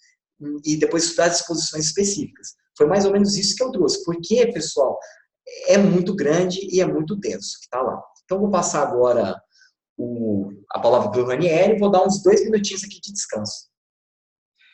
Olá, meus caros, tudo bem com vocês? Que bacana, hein? Sensacional, estou gostando dos elogios aqui. Para quem não sabe, tem um chat aqui, e nesse chat o Fábio elogiou, a Maria Fernanda, e muito legal. Muita gente aí, a Eleusa também. E parabéns, professor Marco, mais uma vez. Pessoal, quem quiser habilitar a câmera e o microfone, eu vou conversar um pouquinho com vocês. A Raíssa, por exemplo, Marco, professor, pode liberar o microfone do pessoal? Vou liberar agora, aí eles podem conversar com a gente, aí depois eu volto. Conversar um pouquinho com a gente tira alguma dúvida, alguém quiser perguntar alguma coisa. Quem quiser liberar a imagem aí, a gente conversa um pouquinho. E aí, como que libera a imagem? No cantinho esquerdo da tela, tem ali uma opção para você liberar a imagem e poder interagir com a gente. E a gente conhecer vocês, para saber de onde vocês falam, qual cargo vocês estão estudando, se ficou alguma dúvida, tá? Então, Raíssa, se quiser, Maria Fernanda, Eleusa, Fábio. Bom, pessoal, a Raíssa e a Eleusa eu não consegui desabilitar o microfone, mas o restante está desabilitado, se alguém quiser falar alguma coisa. Talvez ela mesma consiga, tá? Tá? E se alguém quiser falar, mas fiquem também tranquilos, se vocês não quiserem falar, ao longo da aula, pode mandar uma pergunta aqui pelo chat, que no final eu vou responder. Eu não respondo na hora que você manda, eu vou responder no final. Ele vai responder no final a pergunta, tá, pessoal? Então, quem quiser interagir agora é agora. a hora é agora para a gente conversar um pouquinho. E enquanto vocês se adaptam aí ao aplicativo, né, fica no canto esquerdo embaixo. Ali tem liberar o vídeo ou liberar o áudio para vocês, se vocês quiserem se apresentar e conversar um pouquinho. Bom, o que a gente pode perceber aqui com a aula do professor Marco? Uma dica de otimização dos seus estudos. Então, assim, você começou agora a estudar direito administrativo? Você está no lugar certo. Você está no lugar certo. Por quê? Porque o professor Marco, ele está dando todos os detalhes, explicando cada nuance, ele está dando todo o ouro para vocês. Ou seja, aquilo que eu levei anos para aprender direito administrativo, lendo manuais, assim como o professor Marco levou um tempo para ler o manual e trazer para você o raciocínio jurídico correto, e não apenas te jogar aqui e falar assim, tal coisa, sem fazer as observações, sem fazer os apontamentos. Então, esse é o lugar certo. Agora, eu já adianto, se você está assistindo essa aula e está num nível um pouco mais avançado, eu recomendo que você fique apenas no PDF. Então, essa é uma dica, porque o meu objetivo aqui não é que você assista a aula somente, tá? A aula é importante para quem está nessa construção de bagagem. Se você já está num nível mais avançado, que provavelmente vai ser o seu nível daqui para frente, porque você está assistindo as nossas aulas, aí você passa para o próximo nível. O próximo nível é leitura direto do PDF e tirando dúvidas com os professores ou consultando manuais, jurisprudência, legislação, e aí nós estaremos aí ao lado de vocês até a posse, tá? Então, é isso daí. Já deu um intervalinho para você, Marco? Já tá ótimo. Podemos começar. Tamo junto.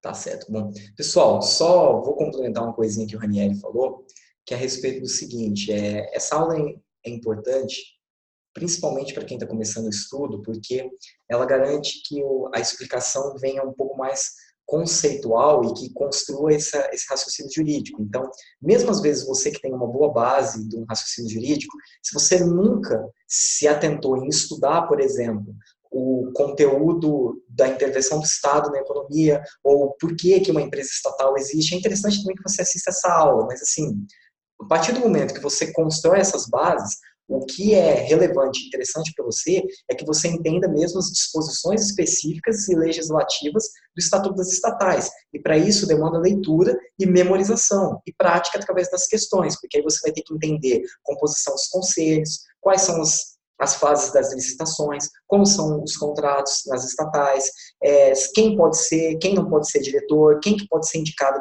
quem que não pode ser indicado, como que dá a resolução de um conflito de acionistas. Aí tudo isso, pessoal, se eu fosse, por exemplo, dar uma aula sobre isso, ficaria até enfadonho, porque eu ia ficar só lendo e repetindo a lei. Agora, alguns dispositivos precisa de uma explicação por trás, porque eles têm um raciocínio jurídico de fundamentação. E essa é a diferença de você, por exemplo, ler diretamente a lei, ou você ler a lei depois de você ver uma aula e dar uma contextualizada com a doutrina. Por isso, pessoal, a doutrina é importante sim para você estudarem para o concurso, mas ela tem que saber utilizada. Ela tem que ser utilizada na hora necessária. Ela tem que ser usada quando você precisa desses conceitos para manejar, certo? Pessoal, vamos então agora prosseguindo. Estamos já da metade para o final da nossa aula. Vamos falar agora sobre licitações e contratos, e é exatamente o penúltimo ponto. Depois eu trouxe pontos especiais das estatais que não se enquadravam em nenhum momento da aula. Licitações e contratos. Pessoal, antigamente, antes da lei das estatais, existia um grande debate sobre, primeiro, se as estatais precisavam fazer licitações, segundo, se elas fizessem licitações, o que ia se aplicar, se era a Lei 8666 ou se era uma legislação específica e, inclusive, terceiro ponto, se as estatais podiam, através de regulamento, regrar suas próprias licitações. Bom, o STF entendia o seguinte, que precisava sim de uma lei específica pela previsão do 73 da Constituição, só que como essa lei não havia sido editada até lá, essa lei, então, ela seria aplicada a 8666 até que fosse editada uma lei específica para as estatais. E, em algumas estatais específicas, o STF permitiu que, por regulamento, fossem flexibilizados alguns institutos da 8666, como, por exemplo, a Petrobras. Tá? Isso, pessoal, agora não existe mais. Agora, tudo que existe de licitações e contratos está dentro do Estatuto das Estatais. Inclusive, pessoal, não se aplica, via de regra, mais a Lei 8666 às estatais. Repetindo, não se aplica mais a Lei 8666 às estatais, exceto se houver remissão expressa, em que alguns pontos a lei das estatais faz remissão expressa a 8666, como, por exemplo, conceitos ou a parte penal da 8666. Então, isso vai ser aplicado. Por quê? Porque a lei diz que tem que aplicar.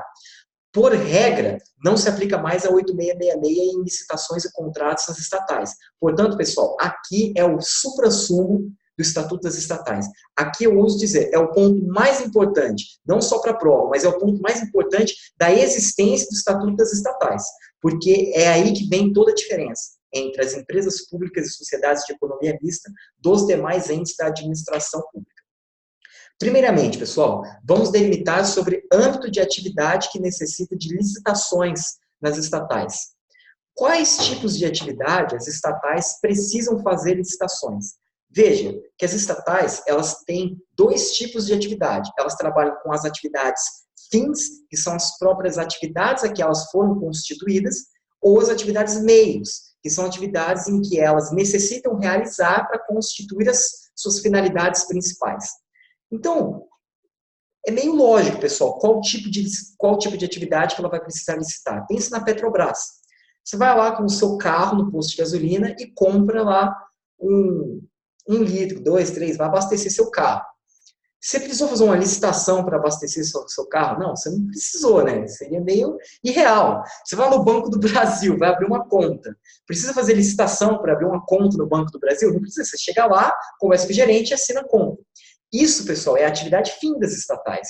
Então, para esse tipo de atividade, não precisa realizar licitações, porque são as atividades de mercado das estatais. Agora, algumas atividades das estatais são atividades administrativas, como, por exemplo, para o Banco do Brasil ir lá te atender e você assinar um contrato, ele vai precisar comprar papel, ele vai precisar comprar caneta, ele vai precisar de impressora, ele vai precisar comprar um computador, ele vai precisar comprar um aplicativo de software para fazer o contrato. Então, essas atividades, pessoal, precisam de licitações, porque são as atividades meio. Então, guardem bem, pessoal, atividades meio precisam de licitações e vão ser para essas atividades que as estatais vão ter que licitar. Atividades fins não precisam de licitações. Bom, então, pessoal, para começar as licitações, vamos falar agora sobre 3 dispositivos importantes. Que é essa questão da licitação da atividade meio? A atividade meio, o Ranieri aqui do meu lado, ele acabou de perguntar sobre como ficaria a respeito da divisão das atividades meios e fins. A atividade meio necessita de licitação. Então, a estatal vai precisar licitar para fazer a atividade meio. Em contrapartida, para a atividade fim, não precisa de licitação. Esse é o tipo de licitação, pessoal, que a lei, no artigo 28, parágrafo 3º, vai chamar de licitação dispensada. Ou seja, o que é licitação dispensada? É a licitação que obrigatoriamente a lei diz que não precisa. Ou seja, a própria lei, aqui, pessoal, artigo 28, parágrafo 3º, diz que a licitação não tem necessidade. Veja, atividades relacionadas com seus respectivos objetos sociais, escolha do parceiro se estiver vinculada à oportunidade de negócio ou parcerias de negócio. Bom, isso aqui agora eu vou explicar melhor, que são novidades dos estatutos das estatais. Até aqui era a jurisprudência suprema, entendia isso. Aqui é novidade do estatuto, vou explicar. Veja, pessoal, que mesmo na atividade fim, algumas atividades, elas são puramente negociais, pessoal, das estatais. E essas atividades, elas demandam, às vezes, oportunidades. Por exemplo, a estatal precisa comprar um produto. Às vezes, lançou um determinado tipo de computador mais novo e a estatal ela quer se agilizar e comprar esses computadores.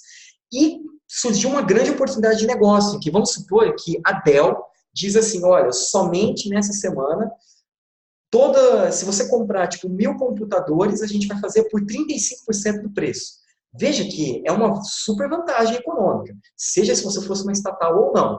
Assim, a Dell ofereceu no mercado uma possibilidade de que, se uma empresa comprasse 1.000 computadores com ela, daria 35% de desconto do valor final.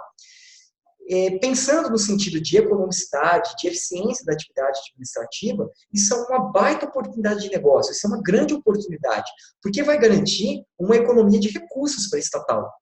Então, a lei das estatais, no artigo 28, parágrafo 3º, ela diz que, olha, não precisa seguir normas de licitações quando se der por situações em que a escolha do parceiro que se vai contratar tiver vinculada a essas oportunidades, justificando a inviabilidade do procedimento competitivo. Veja, como se justificaria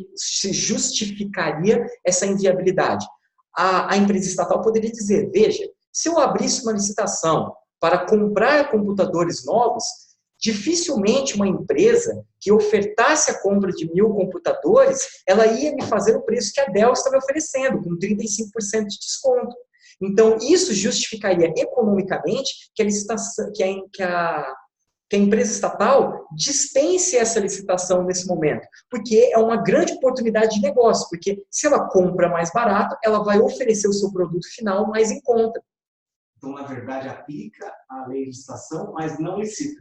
Exatamente, exatamente. Você aplica a legislação, mas você não precisa licitar. Você aplica a lei das estatais. O Ranieri está confundido. Não aplica 8666. Lembra do primeiro comando de lógica que eu disse.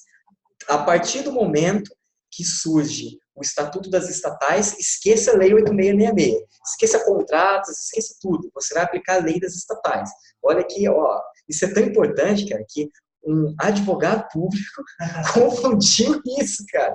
E não é intuitivo, pessoal, porque a lógica é que você pense na 8666 para aplicar na administração pública, até nos contratos. E o que não, nas estatais, é o estatuto que vai disciplinar. Quando eu for falar sobre contratos, eu vou falar sobre 2 pontos que vocês vão dizer, meu Deus do céu, é isso mesmo? É isso mesmo, porque é o oposto do que é a administração pública. Quando eu falar sobre cláusulas exorbitantes nos contratos administrativos, vocês vão falar, o que é isso? É isso mesmo. Mas é isso mesmo, vai mudar tudo que vocês sabem sobre contratos aplicados à administração pública, esqueçam para as estatais, porque muda tudo no estatuto, tá, pessoal? Posteriormente, prosseguindo, nós temos a previsão no artigo 29, que é a licitação dispensável. A isso você tem que lembrar que é o conceito próprio da 8666, são situações que poderia haver a licitação, mas que a lei dispensa, por uma opção legislativa.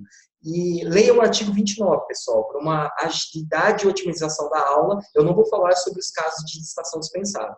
Basta você ler o 29, vocês vão saber. Em suma, alta incidência em provas. Isso, em suma, alta incidência em provas. E detalhe, pessoal, o rol não é exemplificativo, é taxativo. Tá? Segue a 8666, em que o rol ele é taxativo, porque quem dispensa a possibilidade é a lei. O administrador não tem discricionariedade para dispensar alguma coisa. Ele só pode dispensar se ele se deparar com essa situação. Aí ele pode escolher, bom, quero licitar ou não quero. Essa é a discricionariedade do administrador aqui. Por isso que o rol não pode ser exemplificativo, tem que ser taxativo. Diferente, pessoal, da previsão do artigo 30, que fala sobre inexigibilidade de licitação nas estatais. A inexigibilidade, ela entra como uma hipótese exemplificativa, porque o legislador não pode prever todos os possíveis aspectos em que a licitação será impossível de ser exercida. Aqui se parece muito com a Lei 8666, leiam o artigo 30, mas nas estatais existem 2 fundamentos de comandos lógicos que regem o artigo 30. Quando se deparar com fornecedor exclusivo ou serviços técnicos especializados com profissionais de empresas de notória especialização. Então, o artigo 30 geralmente é regido por esse aspecto, tá, pessoal? Uma observação sobre a licitação dispensável. Aí agora entra, pessoal. Lembra que eu disse que o administrador ele não tem a discricionariedade de dispensar qualquer tipo de situação? Tem que ser uma situação em lei? Pois é. Mas existe uma ressalva na própria lei de licitações, que o Conselho de Administração da Sociedade de Economia Mista da Empresa Pública pode estipular outros valores para licitação ser dispensável, inclusive valores maiores, fundamentando no interesse da atividade prestada em conjunto com a viabilidade dos valores adotados por critérios não arbitrários. Cara, e esse dispositivo da lei das estatais possivelmente ainda vai ser questionado de constitucionalidade. Mas entendam o seguinte, o que esse dispositivo quer dizer? O inciso 1 e o inciso 2 fala sobre dispensa através de valores das leis estatais. O conselho de administração dessas estatais pode estipular valores diferentes, inclusive valores maiores ou valores menores. Então, pessoal, a lei das estatais ela pode ser flexibilizada por uma atuação do próprio acionista dentro desse aspecto, por uma própria ressalva da lei, tá? Veja, então, que é mais uma vez uma flexibilização legal para garantir uma agilidade e economicidade e flexibilidade no exercício da atividade econômica, tá? Bom, pessoal, finalidades da licitação. Basicamente as finalidades que vocês já conhecem, seleção da proposta mais vantajosa e evitar o sobrepreço ou superfaturamento. E agora vamos entrar a respeito de uma publicidade do orçamento. Bom, aqui, pessoal, é muito importante que vocês entendam dois comandos de lógica, tá, pessoal?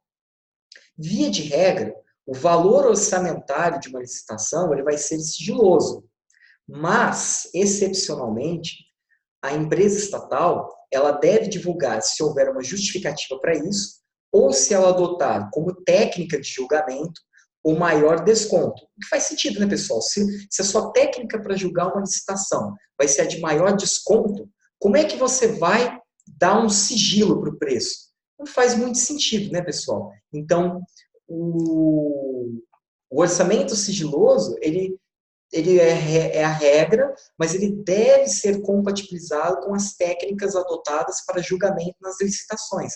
Então, o julgamento por maior desconto, o orçamento deve ser público, tá, pessoal? Prosseguindo, vou mostrar para vocês aqui um esquema sobre as fases de julgamento, tá? Começa-se com a preparação, passa-se a divulgação, apresenta-se os lances, julgam-se as propostas, verificam-se a efetividade, e aí acontece, pessoal, uma fase muitíssimo importante, que é a fase de negociação. Veja, pessoal, que fase importante, a fase de negociação. Negociação tem tudo a ver com agilidade nos primados das licitações nas estatais. Só depois vai ocorrer a habilitação. Então, veja que aqui segue mais ou menos o que já vinha no pregão e no RDC, uma inversão das fases de habilitação e julgamento, para depois haver uma interposição única recursal, adjudicação do particular, e aí homologa ou revoga a licitação. Então, o ITER das licitações nas estatais lembra muito o ITER da 8666. O que vocês têm que ter como ressalva de detalhe é que nas estatais pode haver a negociação depois dos lances das propostas, como também acontece no pregão e no RDC, tá, pessoal? E a habilitação existe uma inversão.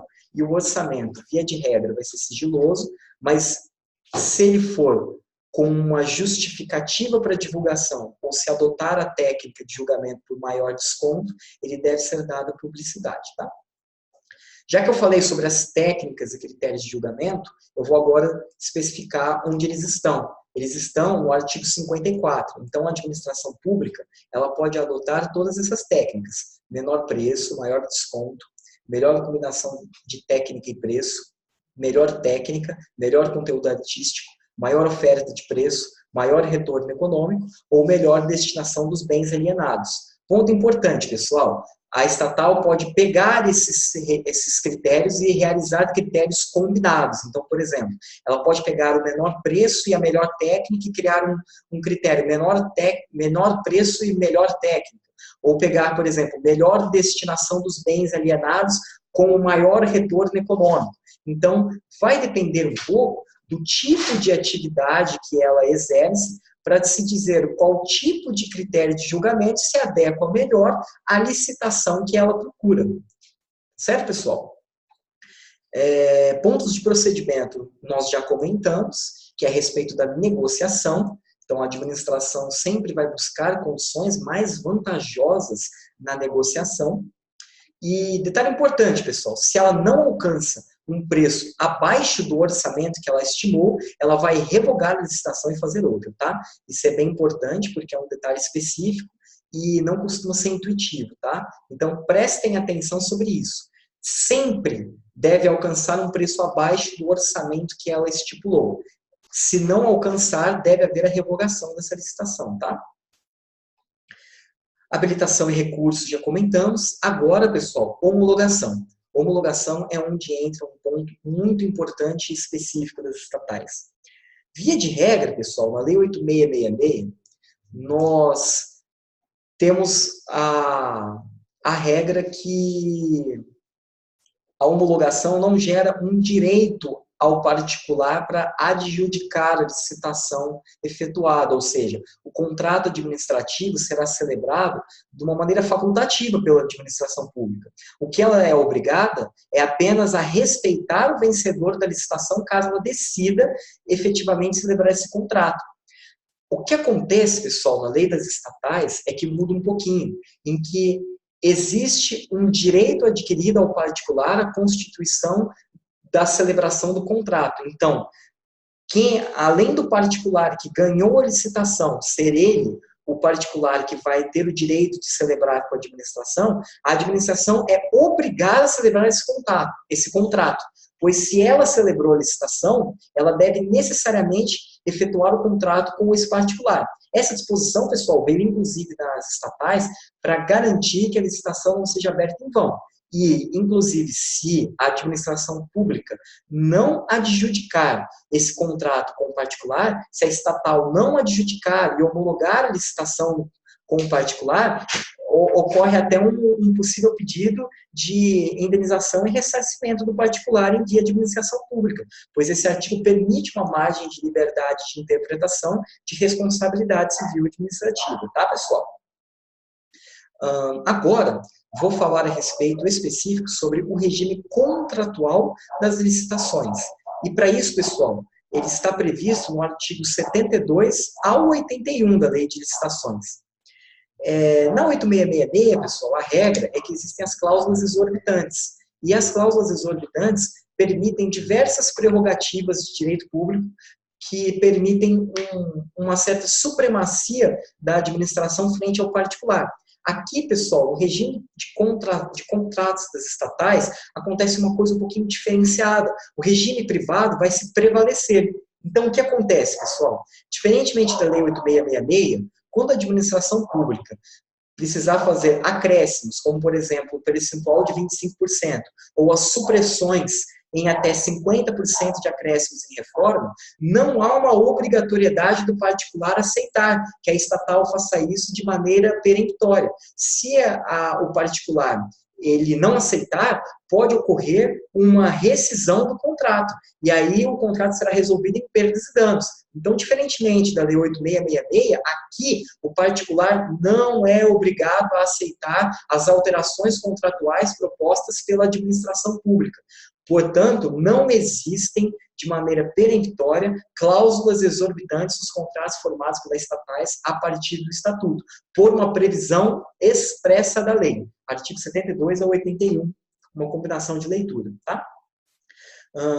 Outro ponto importante, pessoal. A lei permite que há uma possibilidade de alteração do particular sem socorrer ao judiciário, e não há possibilidade de alteração unilateral pela administração pública. Então, veja, é um regime totalmente diferente daquele da Lei 8666. Mas é um regime intuitivo, pessoal, porque esse regime se aproxima mais do que é um contrato feito dentro da iniciativa privada. Ou seja, toda aquela teoria contratual do Código Civil, você vai aplicar agora às estatais. Inclusive, pessoal, a teoria da imprevisão, que eu trouxe aqui para vocês. A teoria da imprevisão agora é plenamente aplicada aos contratos estatais, pois existe um documento chamado matriz de riscos. E essa matriz de riscos, ela já vai prever previamente a distribuição de ônus e bônus entre os eventos previstos de ocorrer dentro do contrato. Então, pessoal, em regra, não se aplica agora aqui a questão sobre superveniência de eventos imprevisíveis. Aplica-se a teoria da imprevisão pura do direito privado. A teoria da imprevisão pura em que o próprio particular pode se socorrer e rescindir o contrato com certos eventos imprevisíveis, tá? Inclusive, pessoal, a lei das estatais, no artigo 68, ela traz expressamente a exceção ao contrato não cumprido, que é diferente da lei 8666. Aqui, o particular frente às estatais pode fazer a exceção ao contrato não cumprido para rescindir o contrato. Veja, dos contratos que trata esta lei, regulam-se pelas cláusulas, pelo disposto nesta lei e pelos preceitos de direito privado. E qual preceito de direito privado ele está dizendo? Especificamente o 476 e o 477 do Código Civil, pessoal. Que é, nos contratos bilaterais, nenhum dos contratantes, antes de cumprir a sua obrigação, pode exigir o implemento do outro. E se depois de concluído o contrato, sobrevier a uma das partes contratantes diminuição em seu patrimônio capaz de comprometer ou tornar duvidosa a prestação pela qual se obrigou, pode a outra recusar a prestação que lhe incumbe, até que satisfaça que lhe compete ou dê garantia bastante de satisfazê-la. Então, pessoal, diferentemente das demais entidades da administração pública quando firmam contratos, aqui a exceção ao contrato não cumprido é aplicada no seu modelo puro, porque o artigo 68 da Lei das Estatais fala que os contratos serão regidos não só pelos dispostos nessa lei, mas também pelos preceitos de direito privado. E quando a lei diz preceitos de direito privado, ela está necessariamente retomando o Código Civil, tá, pessoal? Agora, eu quero trazer para vocês sobre o regime de contratação que a lei prevê. A Lei 8666, ela fala que o regime de contratação na administração pública, ela é um regime em que há uma diferenciação sobre quem vai fazer o plano de execução e o plano básico de formação da licitação. Então, a mesma empresa não pode realizar o projeto executivo, ela não pode depois executar esse projeto, e quem organiza os projetos básicos e executivos geralmente é a administração pública, na 8666. Aqui, no regime de contratação das estatais, é diferente, pessoal. O artigo 42 cria dois tipos de contratação, que é a contratação semi-integrada e a contratação integrada. Qual que é a diferença delas, pessoal? Na contratação integrada, o particular, além de executar o projeto executivo, ele poderá fazer o próprio projeto que ele vai executar, cabendo apenas à administração pública apresentar o projeto básico da licitação. Quando isso é possível, pessoal? Quando houver um tipo de licitação que depende de diferentes metodologias e tecnologias. Isso acontece geralmente nas obras de engenharia, pessoal, que demanda diversos tipos de adoções de técnicas diferenciadas. Agora, pessoal, além de um caso de diferentes metodologias e tecnologias, pode ocorrer desta atividade também estar especificamente no campo da atividade de natureza intelectual e inovação tecnológica. Aí, pessoal, nesse caso, não só o projeto executivo vai poder ser feito pelo particular, como também o projeto básico. Então, aí, pessoal, é o que nós chamamos de contratação integrada. Se a semi-integrada, o particular só fazia o projeto executivo, na semi-integrada, o particular vai executar o projeto básico e executivo. Aí você me diz, pessoal, o que é executar esses dois projetos? O que o particular vai fazer de diferente que ele não fazia antes? Basicamente, dentro do seu tipo de serviço e obra de engenharia, ele vai disciplinar como será a montagem, a realização de testes, a pré-operação e as demais operações necessárias e suficientes para a entrega final do objeto. Então, tudo isso vai ser disciplinado num projeto prévio à execução, em que ele se dividirá em projeto básico e projeto executivo. Tá certo, pessoal? Então, recapitulando, qual que é a diferença da contratação semi-integrada para a contratação integrada? As duas se referem a diferentes metodologias e tecnologias em obras e serviços de engenharia. Mas a diferença, a semi-integrada só permite a feitura do projeto executivo e ela será no geral. Agora, a contratação integrada, ela é específica para atividades de natureza intelectual e inovação tecnológica e ela permite também que o particular faça, além do projeto executivo, o projeto básico, tá, pessoal? Bom, estamos agora nos encaminhando para o final e eu trouxe 5 pontos de finais de aprofundamento para as estatais, tá? Em primeiro lugar conceito trazido pela doutrina do Alexandre Aragão, empresas semi-estatais. Que é isso? Empresas cuja minoria do capital votante pertence ao poder público. não chegam a ser empresas estatais propriamente ditas. Elas não integram a administração pública, mas o seu controle é um pouco discutido na doutrina, porque existe uma certa parcela de capital público. Um exemplo disso são algumas empresas de telefonia que operam no Brasil, como, por exemplo, acho que a Oi. A Oi, ela foi comprada acho que pela União, e uma parcela de seu capital é capital público, mas a Oi é uma empresa privada. Só que a doutrina, então, classificou esse tipo de empresa como uma empresa semi-estatal. E se discute, então, se ela deve respeitar algumas disciplinas do Estatuto das Estatais ou não, tá? Penhora de bens, pessoal. Pode penhorar bens das empresas estatais? Via de regra, pessoal, os bens das estatais são sim penhoráveis, porque elas exercem atividade econômica. Acontece que algumas estatais podem exercer algumas atividades econômicas de relevante interesse público, ou seja, atividades econômicas que estão relacionadas necessariamente com a prestação do serviço público. Nesse caso, seus bens não serão penhorados, eles serão impenhoráveis por uma afetação pelo serviço que ela executa. A exceção é para os Correios, que não interessa a atividade que ela executa, os Correios, todos os seus bens são impenhoráveis, tá? Empresas estatais com mais de um ente federado participando. Já falamos no começo da aula que isso pode. Aí fica a pergunta, quem vai ser o Tribunal de Contas responsável pelo exercício de fiscalização e aprovação das contas dessas estatais? O STF decidiu que o Tribunal de Contas responsável pelo controle de contas das estatais é o ente federado administrador da estatal. Então, quem for o administrador, ou seja, quem deter a maior parte do capital da estatal, vai ser o Tribunal de Contas que vai executar o controle propriamente dito das contas, tá? Responsabilidade em regime de fazenda pública, tá, pessoal?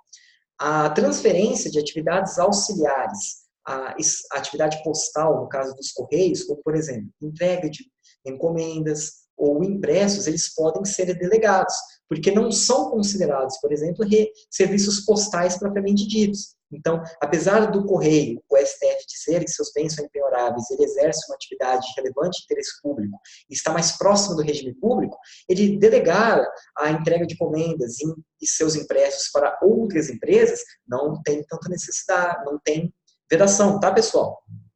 Responsabilidade civil.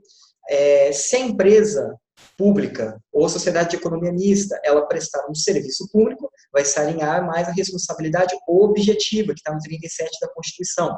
Agora, se ela for uma exploradora de atividade econômica, ela vai se vincular à responsabilidade subjetiva contratual do campo em que ela se insere, ou seja, Código Civil e Código de Defesa do Consumidor. Peço apenas cuidado que o Carvalho Filho tem uma posição minoritária, em que ele diz que, nesse caso, mesmo em exploradores de atividade econômica, apesar da responsabilidade ser subjetiva, o Estado tem responsabilidade subsidiária. Mas isso é uma posição, volto a dizer, minoritária do Carvalho Filho. Falência e recuperação judicial, pessoal. O que prevalece é a regra geral. Isso que é, independentemente da finalidade, por uma previsão expressa da lei de falências, as empresas estatais não podem falir. Princípio da continuidade dos serviços que ela executam, tá? Mesmo com o Estatuto das Estatais, isso ainda continua válido, é um posicionamento antigo, porque é baseado na lei de falências, tá? Previsão expressa da lei. Informativo 858 do STF, pessoal. Foi o que eu disse anteriormente sobre a penhora de bens. Aí, nesse informativo, ele trouxe uma questão sobre os precatórios, pessoal.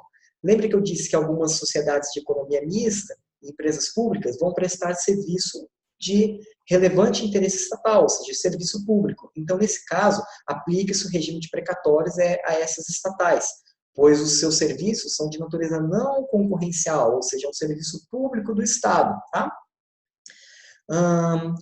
É possível, por exemplo, o Estado constituir uma empresa binacional ou plurinacional, uma estatal em que participam 2 estados estrangeiros? Sim, pessoal, é possível. E o grande exemplo é a nossa empresa binacional Itaipu, em que a empresa Itaipu é uma empresa constituída por um tratado internacional feito entre Brasil e Paraguai, e essa empresa ela é tanto brasileira quanto paraguaia. 3 aspectos importantes, pessoal, é que Na época antes da lei das estatais, o parecer QG16 da AGU dizia que ela não precisaria respeitar a lei 8666. Não teve ainda revisão desse parecer, que eu saiba, e não sei se há uma diretriz que a Itaipu precisa respeitar a lei do Estatuto das Estatais nas licitações e contratos. Então, vale a pena vocês conferirem aí se já tem alguma informação nova, tá, pessoal? As regras são disciplinadas, como eu disse, em tratado internacional. Então, talvez a própria previsão de licitações dentro do seu tratado. Os estados, pessoal, os estados funcionam como condôminos da pessoa jurídica de direito internacional, certo, pessoal? Condôminos da pessoa jurídica. Por fim, tá? Vem a seguinte pergunta: é possível que o Estado brasileiro controle sociedades estrangeiras? A doutrina e a jurisprudência entendem que sim, é possível, mas nesse caso deve existir uma autorização legislativa, ainda que genérica. No caso da Petrobras, pessoal, existe essa autorização para que ela controle subsidiárias estrangeiras, tá? Então, pessoal, esse foi o grande volume de informações que eu quis trazer para vocês sobre estatais. Foi uma aula densa, com grande profundidade técnica. Espero que vocês tenham gostado. 90% do que eu trouxe aqui para vocês já foi cobrado em prova.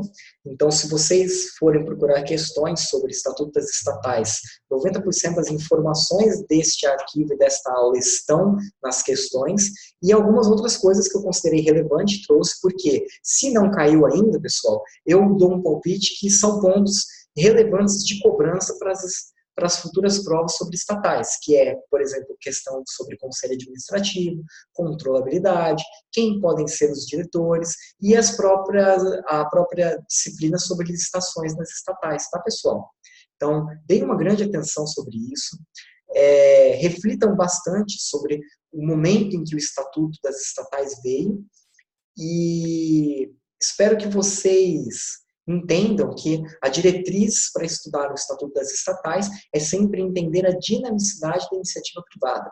Portanto, muitas balizas do Estatuto das Estatais já são cópias do que ocorre, por exemplo, no Código Civil, no Código de Defesa do Consumidor ou na própria Lei de Sociedades Anônimas, a Lei 6.404, tá, pessoal?